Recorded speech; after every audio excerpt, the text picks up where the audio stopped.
యేసుక్రీస్తునామములో నా హృదయపూర్వక అందరి ప్రైజ్ లో. నిన్న దినమందు మనం 7 కొండల గురించి దేవుని వాక్యాన్ని ధ్యానం చేస్తున్నాం. మోరియా కొండ అనుభవం ఏంటంటే దైవ ప్రత్యక్షత పొందుకున్న స్థలం, దైవ ప్రత్యక్షతను పొందుకున్న స్థలం. సీనాయి కొండ అనుభవం ఏంటి? దేవునితో మాట్లాడే అనుభవం. ఆరాధన కొండ అనుభవం ఏంటి? రక్షణ పొందిన అనుభవం.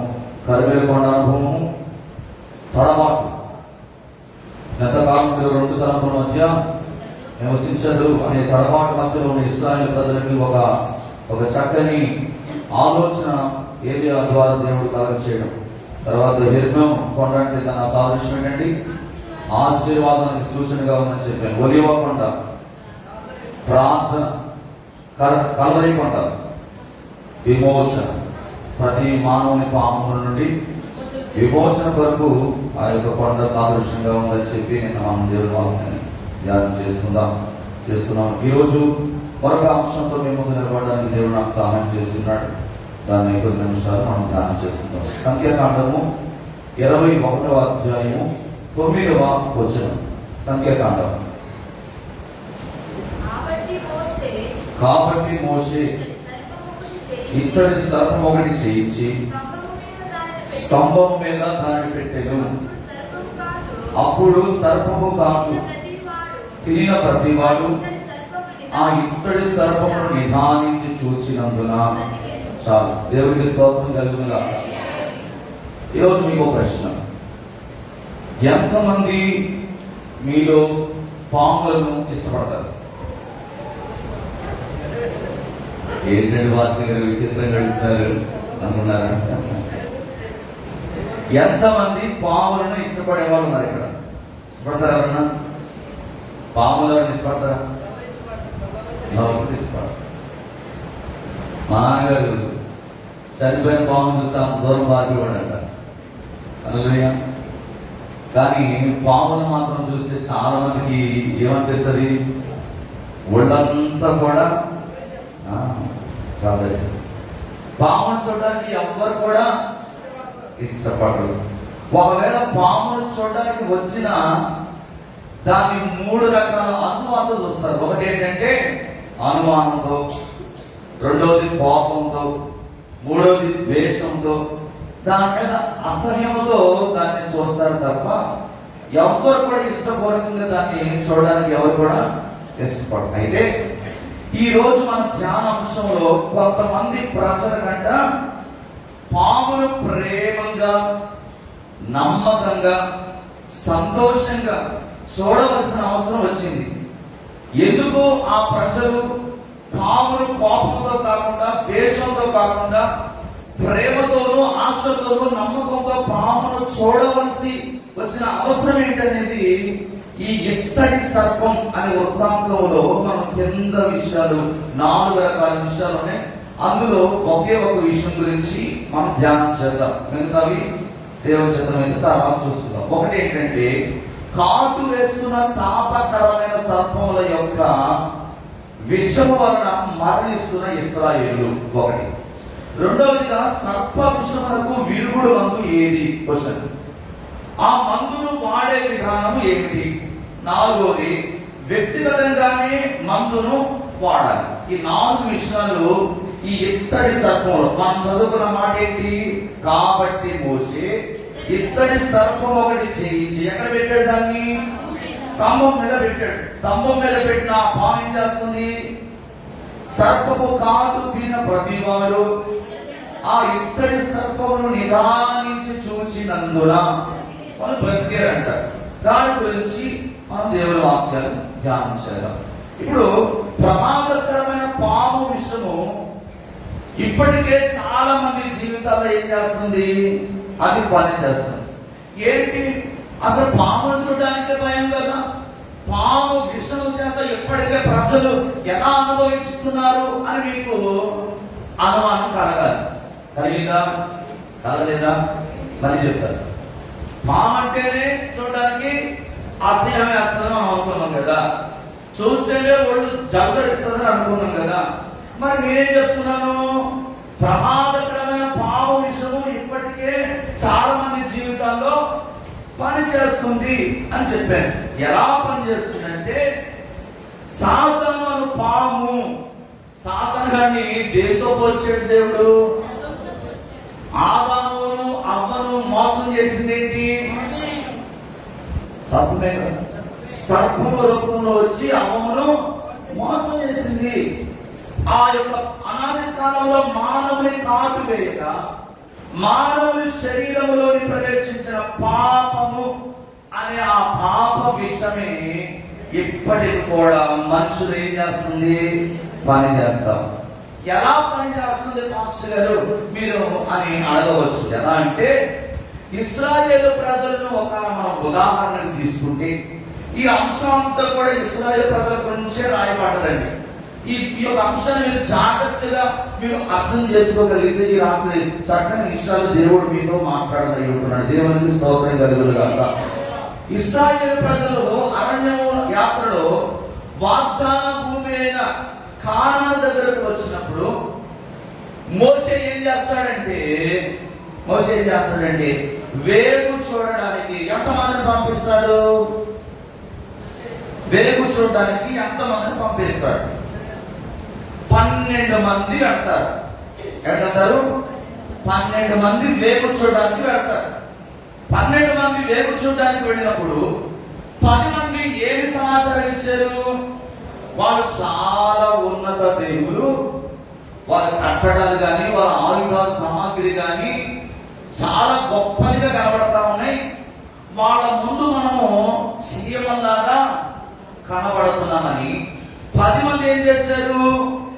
చెడ్డ సమాచారాన్ని తీసుకొని వచ్చారు. అయితే ఇద్దరు మాత్రం ఏం సమాధానం ఇచ్చారు? మన దేవుడు మహోన్నతుడైన దేవుడు, ఆయన మనకి వాగ్దానం చేశాడు. ఏంటి?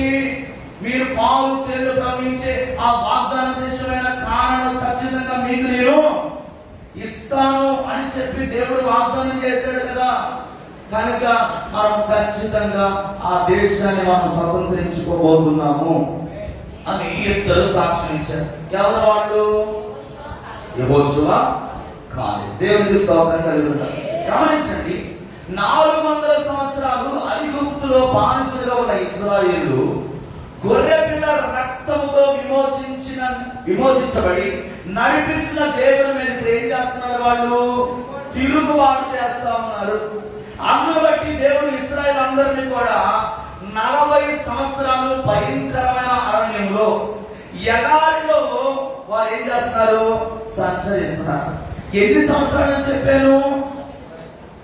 కాదు, ఐగుప్తు దేశంలో 400 సంవత్సరాలు.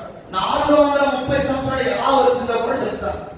ఆదికాండ గ్రంథాలు మీరు గమనిస్తే 17వ అధ్యాయంలో 13-14 వచనంలో ఒకసారి చూద్దాం. ఆదికాండం అందరూ కూడా 15వ అధ్యాయం తీసారా? తీస్తేనే మీకు 430 సంవత్సరాలు ఎలా వచ్చిందో అక్కడ రాయబడ్డది అన్నమాట. చూద్దాం సార్. చదవండి అమ్మా.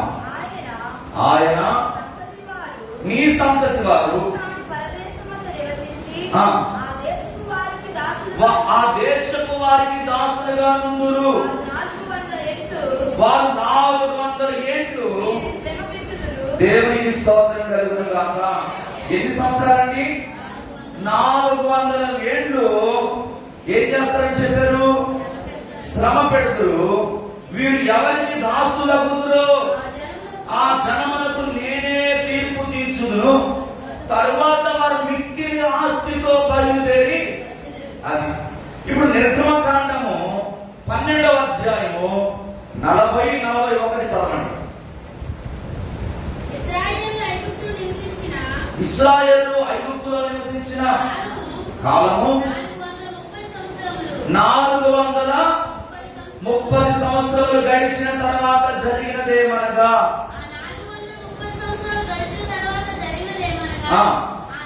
ఆ దినమందే యెహోవా సేనలన్నీ ఐగుప్తు దేశంలో నుండి బయలుదేరిపోయాను. ఆయన ఐగుప్తు దేశంలో నుండి వారిని బయటికి రప్పించినందుకు ఇది యెహోవాకు ఆచరింపదగిన రాత్రి. ఇశ్రాయేలు అందరూ తమ తమ తరములలో యెహోవాకు ఆచరింపదగిన రాత్రి దేవునికి స్తోత్రం కలుగునుగాక. ఇప్పుడు అర్థమైందండి 430 సంవత్సరాలు ఎలా వచ్చింది ఇశ్రాయేలు ప్రజలకు అనే విషయాన్ని ఈరోజు మీ అందరికీ కూడా క్లారిటీ వచ్చిందని నేను అనుకున్నాను. ఇంతకుముందు మీకు తెలుసా ఇది? ఎవరైనా తెలుసుకున్నారు? ఇది మీకు తెలుసా? 430 సంవత్సరాలు తెలుసు, కానీ లేఖన ఆధార ప్రకారం అయితే మీకు తెలియదు. దేవునికి స్తోత్రం కలుగు. దీని గురించి అపోస్తల కార్యంలో కూడా రాశారు, అది చూడాల్సిన అవసరం లేదండి. గమనించండి. ఇప్పుడు ఈ 430 సంవత్సరాలు బానిసలుగా బ్రతుకుతున్న ఇశ్రాయేలు ప్రజల్ని దేవుని కృప చేత దేవుడు వారిని ఏం చేస్తాడంటే విమోచించి ఆ ఐగుప్తు దేశం నుండి వారు వస్తున్నప్పుడు మరి బంగారంతోనూ వజ్రాలు వైడూర్యాలు విలువైన వస్త్ర సామాగ్రితో వాళ్ళందరూ కూడా అక్కడి నుంచి బయటికి తీసుకొచ్చాడు దేవుడు. తీసుకొస్తే ఎన్ని రోజుల ప్రయాణం? అసలు 40 రోజులు చేయాల్సిన ప్రయాణం ఎన్ని సంవత్సరాలు చేశారు? 40 సంవత్సరాలు. కారణం ఏంటి? అవిధేయత. సంఖ్యాకాండము 32వ అధ్యాయము 13వ వచనం చదివితే, అప్పుడు యెహోవా కోపం ఇశ్రాయేలు మీద రగులుకొనగా యెహోవా దృష్టికి చెడు నడత నడిచిన ఆ తరము వారందరూ నశించు వరకు అరణ్యంలో 40 ఏండ్లు ఆయన వారిని 40 సంవత్సరాలు కేవలం కొద్ది కాలంలోనే వారు కానాను చేరుకోవలసిన వారు వారి చేజేతులా చెడగొట్టుకుని 40 సంవత్సరాలు ఎడారిలోనూ అరణ్యములో తిరగవలసిన పరిస్థితిని వారు తెచ్చుకుంటారు. ప్రియమైన వాళ్ళ చాలా మంది విషయాల్లో కూడా ఇంతేనండి. చివరి వరకు వస్తారు. ఎక్కడ వస్తారు? చివరి వరకు వస్తారు. చివరి దాకా వచ్చి చివరిలో ఏం చేస్తారు? వాళ్ళ యొక్క మాట్లాడకూడని మాటల వల్ల, నడవకూడని ప్రదేశాల్లో నడిచి, చేయకూడని పనులు చేసి చివరి ఆఖరిలో చెడగొట్టుకొని ఏం చేస్తూ ఉంటారు? పోగొట్టుకుంటారు దేవుని ఆశీర్వాదం. దీని గురించి అపోస్తలుడైన పౌలు ఎఫెసీ పత్రికలో 2వ అధ్యాయం 3వ వచనం చదివితే, వారితో కలిసి మనమందరమును శరీరము యొక్కయు మనస్సు యొక్కయు కోరికలు నెరవేర్చుకొనుచు అనుసరించి మునుపు ప్రవర్తించుచు కడము వారి వలనే స్వభావ సిద్ధముగా దైవ ఉగ్రతకు పాత్రులమై ఉంటిమి. దేవునికి స్తోత్రం కలుగునుగాక. అందుకే బైబిల్ గ్రంథంలో ఏం చెప్పారు? మొదటి వారు కడపటి వారు కుదురు, కడపటి వారు మొదటి వారు కుదరని వాక్యము నొక్కి ఒక్కడించి చెప్తా ఉంది. కారణం ఏంటంటే శరీరాశలకు లొంగి కోరికలు నెరవేర్చుకున్నకు ఇశ్రాయేలు ప్రజలు దేవుని మీద తిరుగుబాటు చేసిన వారి విషయంలో దేవుని ఉగ్రత ఏమైంది? వాడి మీదకి రగులుకొని వచ్చింది. కానీ ప్రభువును విశ్వసించిన యెహోషువ మరియు కాలేబు తప్ప 20 సంవత్సరాలు వయసు పైబడిన వారందరూ కూడా ఏమైపోయారండి? ఏమైపోయారు? రాలిపోయారు, మరణించారు. చివరికి తమ ప్రయాణంలో భాగంగా ఎదురైన ఎదోము దేశం నుండి ప్రయాణం చేయవలసి వచ్చింది. కానీ ఎదోమీయులు ఇశ్రాయేలు సోదరుడైన ఏశావు వంశీయులు కనుక ఇప్పుడు బంధువులతో పోరాడే బదులు వారు ఎదోమీయులతో ఏం చేస్తారంటే వారి భూమి చుట్టూ తిరిగి వెళ్ళడానికి వాడు ఏం చేస్తున్నారు? తీర్మానించుకొని తీవ్రమైన ఎడారి ప్రాంతం ఇది. ఎంత ఎడారంటే ఈ వడగాలి చేత కూడా ఇశ్రాయేలు ప్రజలు చాలా మంది ఆ వడగాలిని తట్టుకోలేక ఇటు దేవునికి ఇటు మోషేకి ఏం చేస్తారు? వ్యతిరేకంగా మాట్లాడుతా ఉన్నారు. 21వ అధ్యాయం 4వ వచనంలో దీని గురించి రాయబడతా ఉంది. వారు ఎదోము దేశమును చుట్టి పోవాలని హోరు కొండ నుండి ఎర్ర సముద్ర మార్గమున సాగినప్పుడు మార్గం ఎలా తయారైపోయింది? వాళ్ళకి ఆయాసంగా మారిపోయింది. జనులందరూ కూడా ఏమైపోతారంటే సమస్యలిపోతా ఉన్నారు. సమస్యలిపోయిన స్థితిలో వాళ్ళు ఏం చేస్తున్నారంటే మోషే నాయకత్వాన్ని నిరాకరించి ప్రభు వారికి ఇచ్చిన జీవాహారమైన ఆ మన్నా గురించి ఇప్పుడు ఏం చేస్తున్నారు తెలుసా? వ్యతిరేకంగా ఫిర్యాదు చేసి ఆయన మార్గ నిర్దేశాన్ని వాళ్ళు ఏం చేస్తున్నారంటే అవమానించినట్లుగా 21వ అధ్యాయం 5వ వచనం చదివితే, కాగా ప్రజలు దేవునికి మోషేకును విరోధంగా మాట్లాడి ఈ అరణ్యంలో చచ్చుటకు ఐగుప్తులో నుండి మీరు మమ్మల్ని ఎందుకు రప్పించింది? ఇక్కడ ఆహారం లేదు, నీళ్లు లేవు, సాగి సారము లేని ఈ అన్నం మాకు. దేవునికి స్తోత్రం కలుగునుగాక. హల్లెలూయా. నిజంగా మీరు గమనించండి, నిజంగా ఇశ్రాయేలు ప్రజలకి ఎడారిలో దేవుడు ఆహారం పెట్టలేదండి? పెట్టడా లేదా? ఇప్పుడు మాట్లాడుతున్న మాట అబద్ధమేనా కదా? 100% అబద్ధం, పచ్చి అబద్ధం. ఎందుకంటే దేవదూతలు తినే ఆహారం 78-25 వచనం చదివితే, దేవదూతల ఆహారం నన్ను భుజించి భోజన పదార్థములను ఆయన వారికి ఎక్కించడంట, సమృద్ధిగా ఇచ్చాడంట. అంటే కొరత లేనంతగా. మనకు తెలుసు, పొద్దున ఇక దొరకదేమో అని చెప్పేసేసి వాడు గిన్నె నిండా కూడా ఆ మన్నాను వాడు గిన్నెలో పెట్టుకుంటే పొద్దున కన్నా ఏమైపోయింది? బూజు బట్టి పాడైపోయింది. అసలు మన్నా అనే ఆహారాన్ని మీరు గమనిస్తే అది ఎలాంటిది తెలుసా? చుంటే తేనె దార కంటే మధురమైనది అని భక్తుడు వర్ణిస్తా ఉన్నాడు. చుంటే తేనె దార కంటే మధురమైనది మన్నా. రెండవ నేలప్పుడు ఏం చేస్తున్నారు వాళ్ళు? నీళ్లు లేవు అని అంటున్నారు. మొన్నే మనము దాహము తీర్చుటకు కొట్టబడిన బండ అనే అంశాన్ని మనం దేవుడి వాక్యాన్ని దేవుడు ఏం చేస్తాడు? నేనిచ్చు నీళ్లు త్రాగువాడు ఎన్నడూ కూడా దాహము. ఇప్పుడు ఏమంటున్నారు?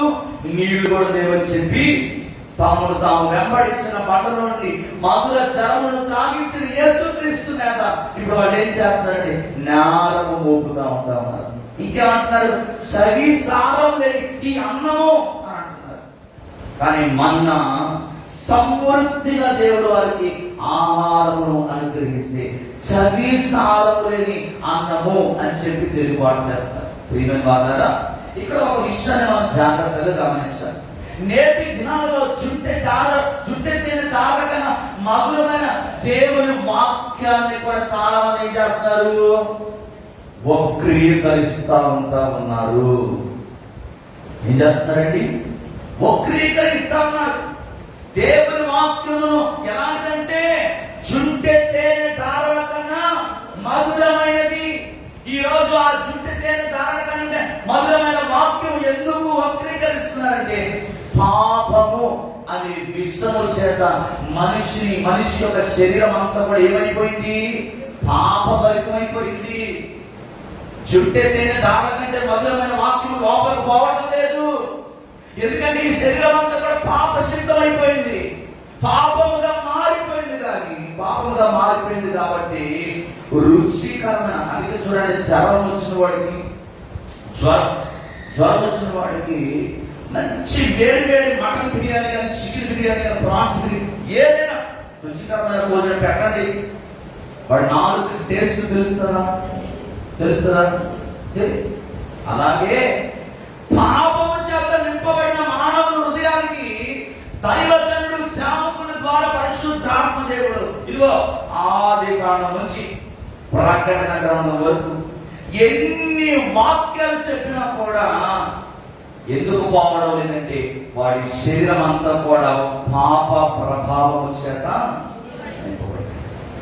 గమనించండి. ఇప్పుడు ఏమన్నా ఎలాగో ఇశ్రాయేలు ప్రజలు తమకు ఎదురైన ఇక్కడి గురించి వాళ్ళు ఏం చేస్తున్నారంటే శత్రువుల యొక్క బలము గురించి, దేవుడిచ్చే ఆశీర్వాదకరమైన జీవితాన్ని వాళ్ళు మర్చిపోయారు. దేవదూతలు తినే సమృద్ధైన ఆహారం పెడితే మాకు ఆహారం లేదని దేవుడి మీద నిందలేస్తున్నారు. మాకు ఈ అరణ్యంలో నీళ్లు లేవని నిందలేస్తున్నారు. సారం లేని చప్పటి అన్నాన్ని మాకు పెట్టాడు దేవుడు అని చెప్పేసి దేవుడి మీద ఏం చేస్తున్నారు? తిరుగుబాటు చేసేవారిగా కనబడదు. నేటి దినాల్లో చాలా మంది కూడా తిరుగుబాటు స్వభావంతో జీవిస్తాం. ఎడారిలో వారికి ఎదురైన స్థితిగతుల గురించి వాళ్ళు ఏం చేస్తారంటే సరుకుంటూ ఉంటున్నారండి.